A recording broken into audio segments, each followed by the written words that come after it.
If you love wisdom, put your mind up to the ceiling. Don't let it stay in the gutter. Don't let your heart get all cluttered. No, I did not stutter. Listen to all that I've muttered. Your life will only go well if you in wisdom are lovers. If you're in love with wisdom, come inside. Come inside. Come inside. The truth will surely rescue you and I. You and I. You and I. If you're in love with wisdom, come inside. Come inside. Come inside. The truth will surely rescue you and I. Hey, welcome back to For the Love of Wisdom, where philosophy meets the streets. This is JC Johnson, and we're listening on North Coast Underground, where the underground starts with you. And we are in hour 2 of today's episode. Today, we are talking about the wisdom of objectivity, right? We're talking about how we can make objective decisions and not subjective decisions, right? Things that are based on reality and not just based on our emotions or personal feelings about it. If you're in love with wisdom, come inside. Come inside. Hey, what's going on, Wisdom family? Each week on For the Love of Wisdom, we promote a new and free audiobook that we believe you will benefit from and become wiser by listening to. On today's show, we're talking about the wisdom of objectivity.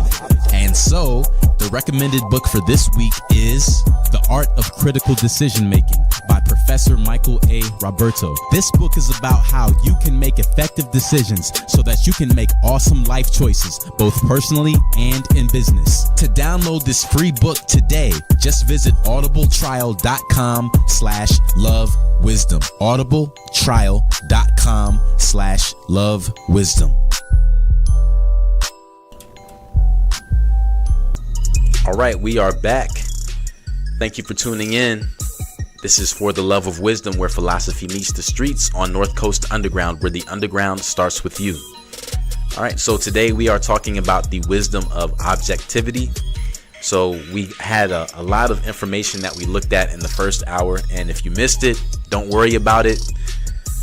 I know that you probably wanted to tune in, right? But you weren't able to. That's all good, because you can listen to any past episodes on iTunes, Spotify, TuneIn Radio, Stitcher, or iHeartMusic, right? You can even listen in any Alexa enabled device just by saying, Alexa, play For the Love of Wisdom, right? And if you say that, then you'll be able to get the episodes that way.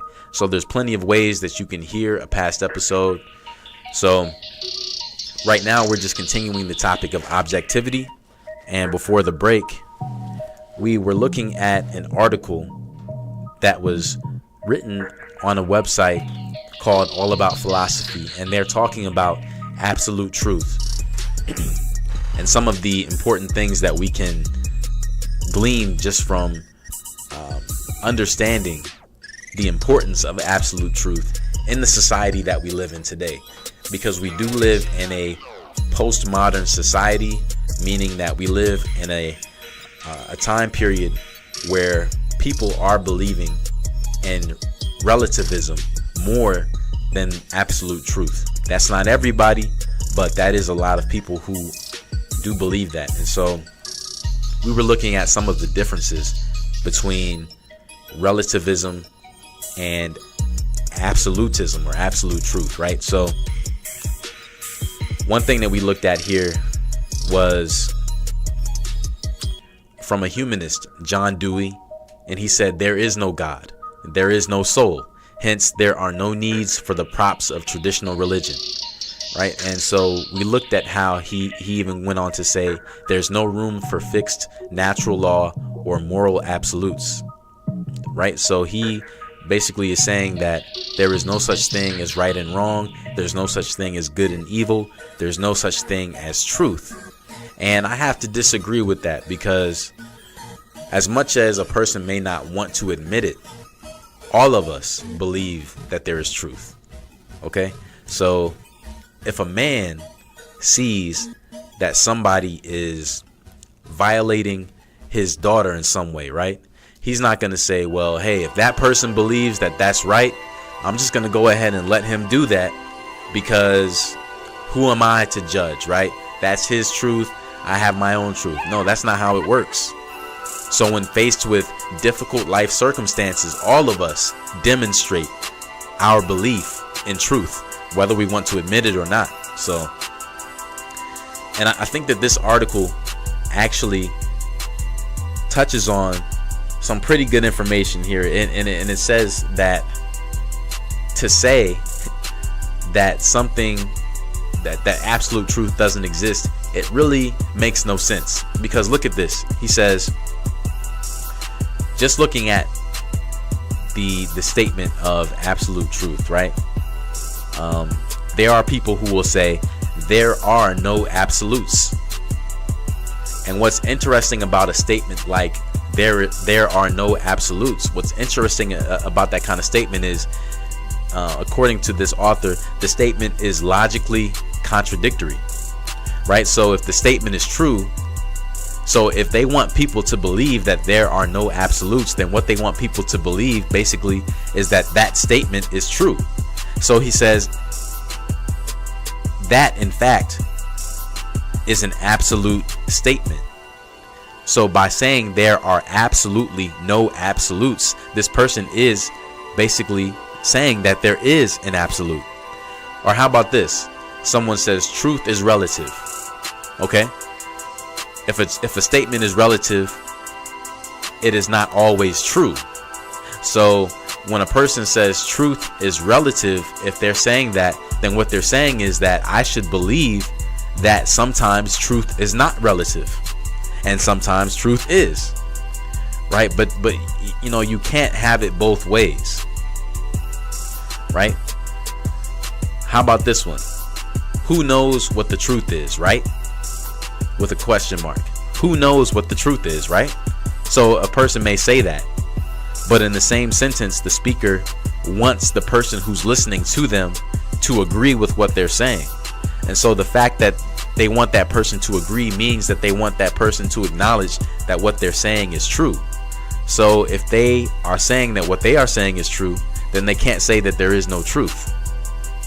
Or how about this? If someone says no one knows what the truth is, well, clearly if a person is going to say that nobody knows what the truth is, then what they want people to believe is what they are saying is true.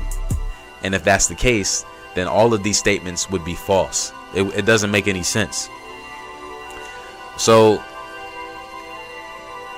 he then concludes by saying there are philosophers who actually spend countless hours toiling over thick volumes written on the meaningless of everything, right? But if a person is writing about the meaninglessness of everything, then we can assume that they think that this text that they are writing is meaningful, right?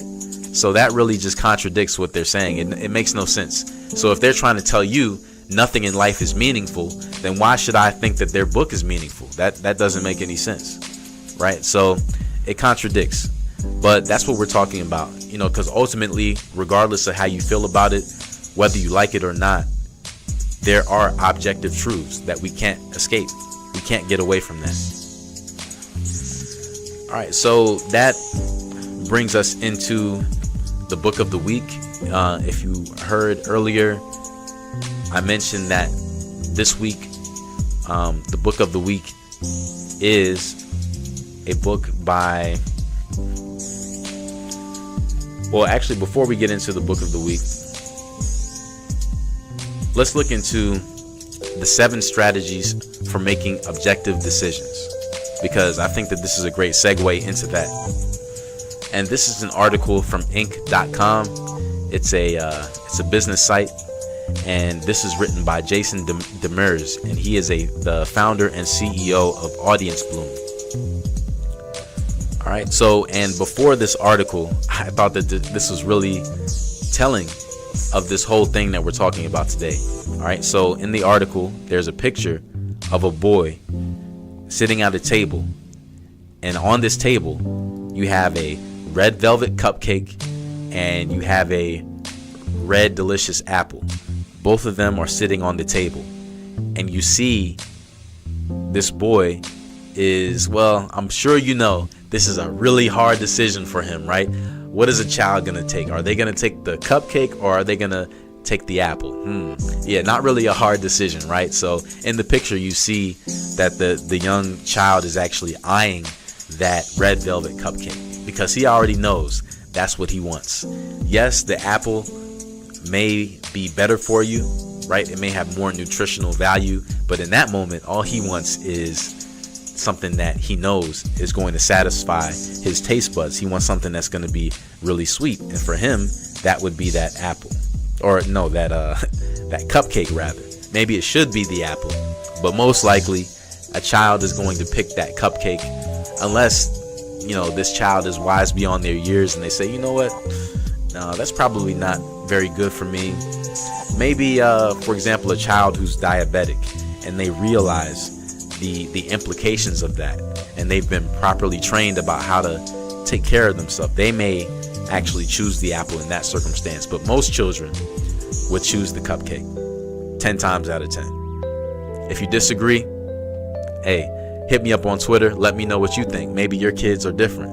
You can find me on Twitter at LoveWise Podcast. We can dialogue about it. But more on that, we are going to play some music. And when we come back, we're going to continue looking at the 7 strategies for making objective decisions. We're on North Coast Underground, where the underground starts with you. Hey everybody, you're listening to For the Love of Wisdom, where philosophy meets the streets. With your host, Jason Johnson. All right, welcome back. We're on North Coast Underground, where the underground starts with you. And this is JC Johnson, For the Love of Wisdom, where philosophy meets the streets. All right, so right now we are just looking at the 7 strategies for objective decisions. All right, and this is an article written by Jason Demers on Inc.com. And I think that this one is pretty good. It gives us a lot of helpful information, right? Just if you are in a place where you don't know what decision you should make, right? You're having a difficult time with that. I think that this article will really help you out. And then after that, we're going to be looking at, into a little bit deeper the book of the week, right? And the book of the week for this week is The Art of Critical Decision Making, and that's by Professor Michael A. Roberto. All right, so let's take a look at the 7 strategies for making objective decisions. Now, the first one here, and he goes on to say, before that, because you're invested in making the best possible decision, you must use a line of objective reasoning and eliminate any emotional or biased influences that might alter or compromise that decision. And this is really important. And initially he wrote this article for, business owners and employees, but I think that what he's saying here is something that applies to our everyday lives as well. Okay, so here's what he has to say. Number 1, acknowledge and compensate for your biases. Okay, so he then says, how much and how well do you know the other people involved with the decision? What past experiences could lead you to a biased view on the different options available to you? What assumptions have you made? All right, so this is really important as it relates to understanding whether or not a bias that you have is getting in the way of you making an objective decision, right? Because if you have a certain view about green crayons, for example, right? If you think that green crayons are going to ruin your clothing if you use them, then that's going to influence whether or not maybe you think that you should give a green crayon to your toddler. However, with some understanding, maybe some greater understanding, you might say, hey, maybe that's my experience because maybe I'm just not good at using crayons. Maybe I just don't use them properly and I get them all over my clothes. But hey, maybe this 2-year-old will actually be better at that than me, right? So you have to take your own biases out the way.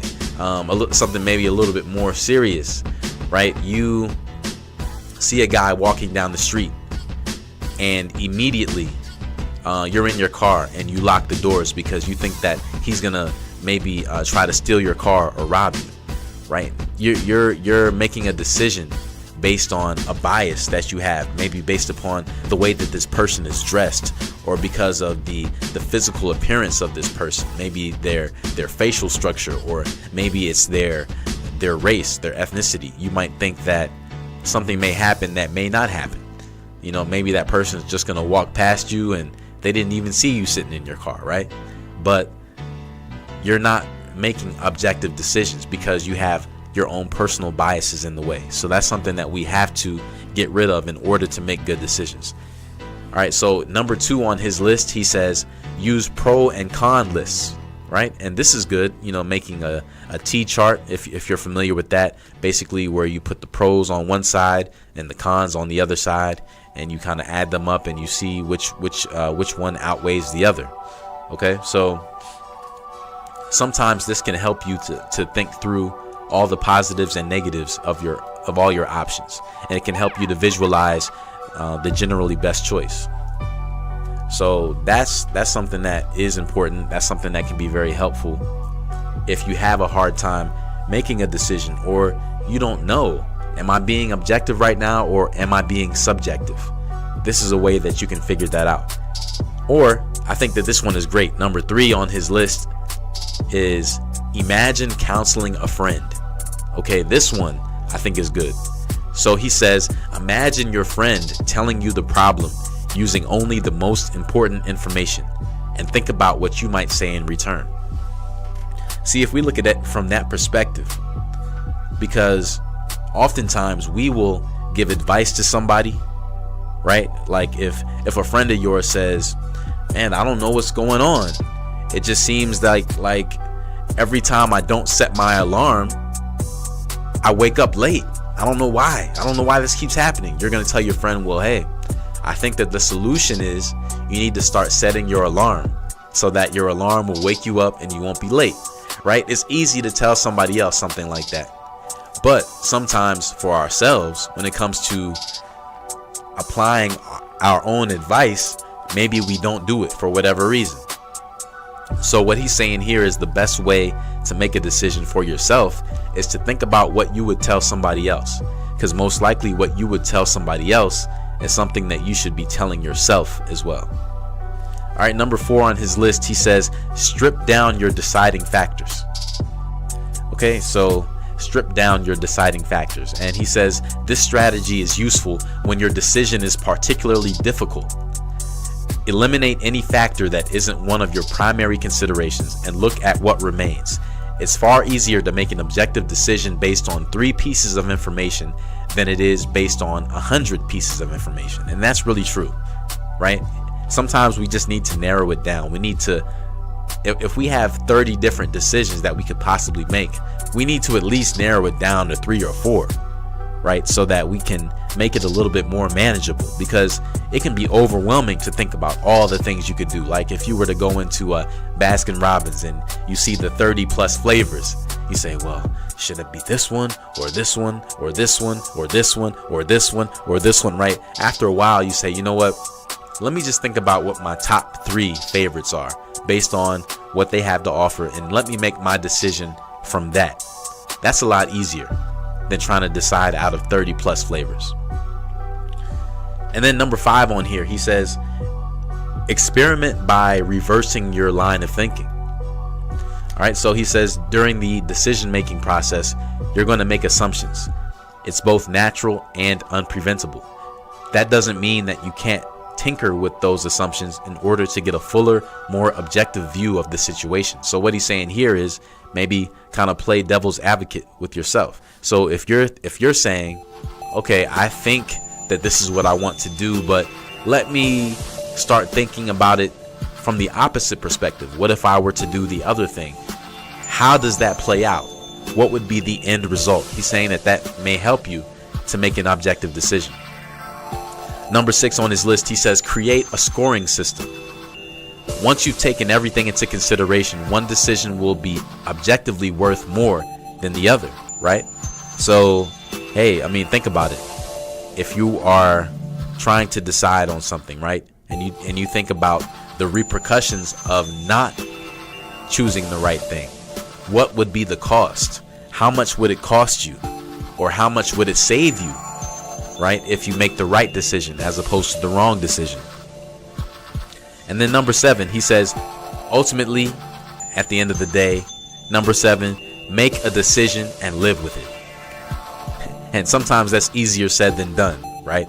Especially if, you are someone that has a hard time making crucial and critical decisions. But he says it's important to make any truly objective decision, right? Because we are all subtly influenced by our emotions, our personalities, and our past experiences.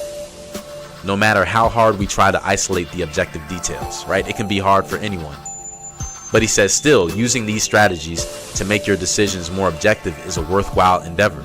Even if your decisions don't pan out the way you intended, you can at least be rest assured that you made the best possible decision under the circumstances, right? So that is pretty good right there. He gave a lot of good information, but one thing that he mentioned in here that I don't particularly agree with, he said there is a lot of truth there, but he says it's impossible to make any truly objective decisions. I don't know about that. I think that we can. It may be difficult. But not impossible. But more on that after this. You're listening to For the Love of Wisdom on North Coast Underground, where the underground starts with.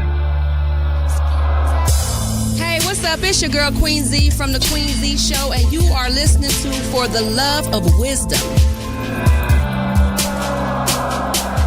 All right, welcome back. This is JC Johnson, and we are on North Coast Underground, where the underground starts with you. And today we are talking about the wisdom of objectivity. So before the break, we were looking at an article that was called 7 Strategies for Making Objective Decisions, right? And this is just to help, sometimes you don't know. Should I go right? Should I go left? Should I do this or should I do that? And I think that this was really helpful for that purpose. Right. And, every week we have a different book that we focus on that I like to present something that I think is going to be helpful for you as a listener. And the book that I recommend for this week is actually called The Art of Critical Decision Making. And this is by Professor Michael A. Roberto. And if you're like me and you find it sometimes difficult to be able to, sit down and flip through the pages of a book, I like to actually listen to audiobooks, and you can actually download this book today for free. All you have to do is go to audibletrial.com/lovewisdom. So you can get that for free on Audible. That's powered by Amazon. So just go to audibletrial.com/lovewisdom and you can download that book for free. It's called The Art of Critical Decision Making. And here's some major points from the book that really stood out to me that I wanted to share with you today. All right, so he says here, whether simple or complex, private or public, decisions are an essential part of your life. Not only do decisions affect your own life for good or ill, they can also affect the lives of your friends, your family, and your community. Indeed, the ability to make wise, educated decisions is essential to living a successful and fulfilled life. I think that's a great summary just overall of what the book is all about. So he presents a lot of different questions here. He asks, when is the right time for your company to change its business model? Right? So this is, referring to people who are maybe CEOs or managers, people that have some sort of influence where they work, right? But then he goes on to say, even as it relates to your own personal life, is moving across the country for a new job the best option for you and your family? This is a place where we have to really make some objective and not subjective decisions, right? You're not just saying what's best for me, you're saying what is best overall for everyone, especially when you have a family that's involved. All right, so here he asks, at what point do you roll out a new product or service currently being tested? And again, this is for maybe for an entrepreneur, or for somebody that has some sort of service, some sort of product. Maybe it's a book, maybe it's music, something that you want to offer to people, right? You want to know, is this the right time? Is this the right market? Is this the right product? And even when it comes to your house, should you sell your house now, or should you wait until the housing market improves, right? These are all questions that people have in their daily lives surrounding a lot of different things. And it says in the book basically that making a good decision and avoiding a horrible one is not a chance act. It's a skill. So he's saying that this is not something that we have to do by chance, but this is actually a skill that we can acquire that helps us to make better decisions. So when you see someone making a good decision, it doesn't mean that they're just lucky, or it just so happens that they made the right choice. Maybe this person was using a particular strategy in order to make that right decision. So here he lists, also in the book, he lists 3 levels of decision making. Okay, so he talks about decisions on the individual level, so things that affect you only. He talks about decisions on the group level, right? And also on an organizational level, like in a job, right? So on an individual level, he says that studying how individuals make decisions reveals a wealth of insight into how and why they make particular choices. Okay, so most individuals do not examine every possible alternative, but instead they draw on experience and rules of thumb, right? So most of us, it turns out, are susceptible to what psychologists call cognitive biases. And he says that a cognitive bias basically is a decision that can cause us to make certain systematic mistakes when making choices, right? So that's something to keep in mind as we make decisions. He says you can also learn how intuition, surprisingly, is more than just a gut instinct, and it represents instead a powerful pattern recognition capability, right? So sometimes you think you don't have all of the facts with you exactly, but something within you just says this is the right choice. I can't pinpoint exactly why, but I just know that right now it is time to do this, and that is intuition. He's saying there, what that calls for is something within you that says, I know that regardless of what anyone may think, regardless of how I might personally feel about this, I know that this is the right decision. And then he talks about it on a group level, right? Because sometimes it's not about just us making a decision by ourselves. Really, most of our decisions affect more people other than just ourselves, right? So he says, because you don't always make choices on your own, it's important to understand decision making at the level of group or team.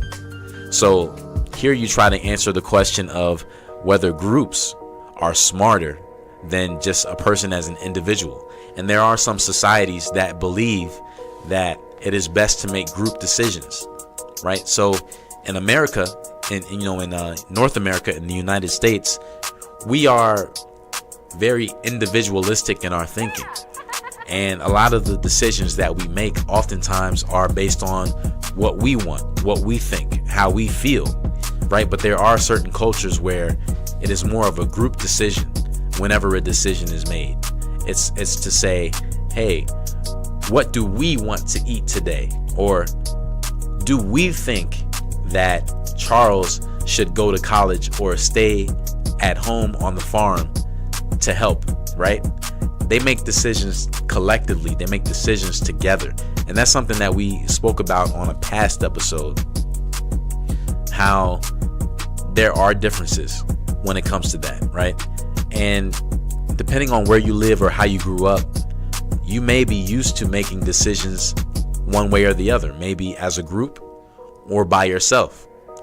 And I know that for me, that's something that I'm pretty used to. I'm pretty used to making decisions by myself. But one thing I've learned as, being married and being a parent is that, it is not in the best interest in the best interest of everyone if I'm just making a decision based upon just what I think. It's really important to get the feedback from everyone, because everyone in a family has a unique perspective and a valuable perspective. Everyone brings something good to the table. So it's important, especially when it's something that affects everyone, that you sit down together and decide together, okay, what do we need to do in this circumstance, right? Now, there are times when, of course, it's just going to be you as an individual. When you're in the line or in the drive-thru at McDonald's, it's all you right there. You don't want to hold up the line, for 30 minutes making a decision, right? Sometimes you need to make a quick individualistic decision, right? But of course, there are times in other circumstances where we may have a little bit more time, and we really need to consider all of the options available so that we make the best choice. You're on North Coast Underground. We'll be right back. You're now listening to For the Love of Wisdom on NorthCoastUnderground.com, where the underground starts with who? No other but you. All right, welcome back. We are in the last leg of the show today. I thank you for hanging out with me and tuning in. As always, we are here on North Coast Underground, Thursdays from 4 p.m. to 6 p.m. All right, so today, as we wrap up our conversation about the wisdom of objectivity, I wanted to look at some quotes from some people that I think really speak to what we're talking about today. We're talking about making objective and not subjective decisions. Okay, here's one from Robert H. Schuller. Never cut a tree down in the wintertime. Never make a negative decision in the low time. Never make your most important decisions when you are in your worst moods. Wait, be patient. The storm will pass. The spring will come. And that is crucial. I especially like when he says, never cut a tree down in the wintertime, as he relates that to never make a negative decision in the low time.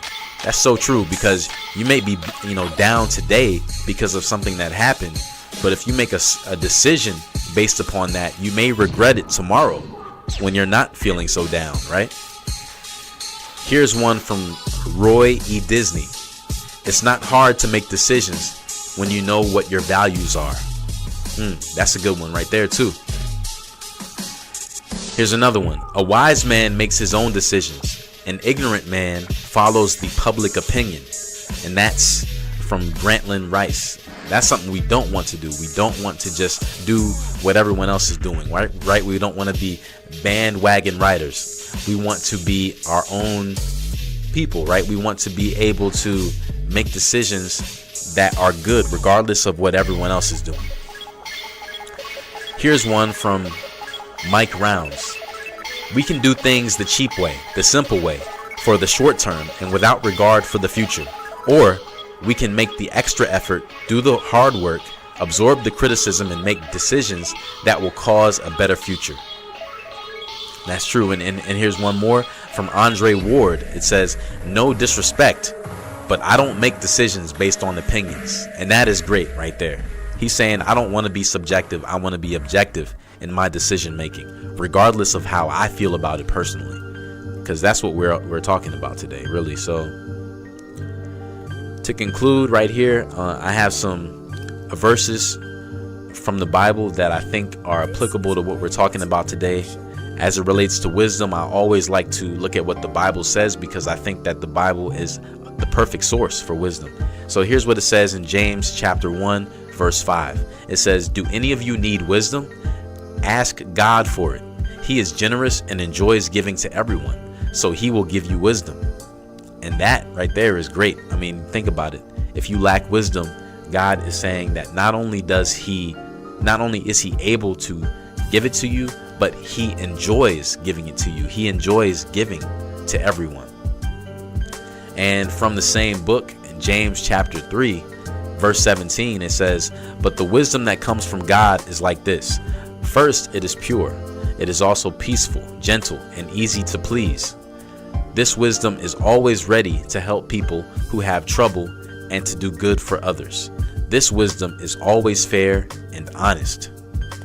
Right? So why mention these verses? Because when it comes to making objective decisions, we need wisdom, right? And these two verses really speak about how ultimately God is the author of wisdom. So he's the one that we can go to when we need it. And wisdom is always there. It's always ready to help. And here's another one from Psalm 32, verses 8 and 9. It says, "The Lord says, I will teach you and guide you in the way you should live. I will watch over you and be your guide. Don't be like a stupid horse or a mule that will not come to you unless you put a bit in its mouth and pull it with reins." So basically, God is saying, hey, I'm always available, right? I'm always here for you. So don't try to just figure out everything on your own, right? Don't just wait for me to have to shut everything down in your life and catch your attention just so that you can look my way. But hey, I'm always here. I'm always available, and I always have your best interests in mind. That is awesome when you think about it. When you think about how God is so involved in our lives, how he is so invested in us making proper decisions. And the last one here is from Proverbs chapter 13, verse 20. And it says, "Be friends with those who are wise, and you will become wise. Choose fools to be your friends, and you will have trouble." And as it relates to objectivity, making objective choices, who we have in our circle is really important. If you have the right people around you, they're going to influence you. They're going to motivate you to want to look at the world objectively and to make objective decisions. They're going to help you to make decisions that are going to only make your life better. That's what a good friend does. What does a bad friend or a foolish friend do? They're going to cause you to get into trouble, right? They're going to tell you, hey, if you need some money, don't wait until you get paid. Why don't you go with me and let's rob this store so we can get some extra money. I mean, hey, who's going to know? Right? That's a bad friend, and that's a bad decision. And that's only going to mess up your life if you were to follow that advice, right? That is a subjective decision. It's a selfish decision, right? It's not one based on objective truth and reality. So keep the right people around you, and it's going to help you to make good decisions. Keep the wrong people around you, and you're going to find yourself in a world of trouble. All right, so this is JC Johnson, and I am getting ready to sign off here. But I thank you so much for tuning in and hanging out with me this afternoon. We'll be back next Thursday at 4 p.m. on North Coast Underground, where the underground starts with you, and we'll be discussing a new topic. So again, if you want to hear this episode again or past episodes, you can go to iTunes, TuneIn Radio, Stitcher, Google Play Music, iHeart. You can go to any popular platform and listen. We'll be back next week. Knowledge is power, power is money, and money makes the world go round. Money, power, respect, I get it. Higher, learning, yeah, I'm winning. Only get better with time, you got on my mind with wisdom. There's no limit, there's no limit. Get up and get it, can achieve the impossible, conquer every obstacle. Exhausted with grinding, constantly push and do what they say I could. Life is what you make it. Knowledge is power, don't let them take it.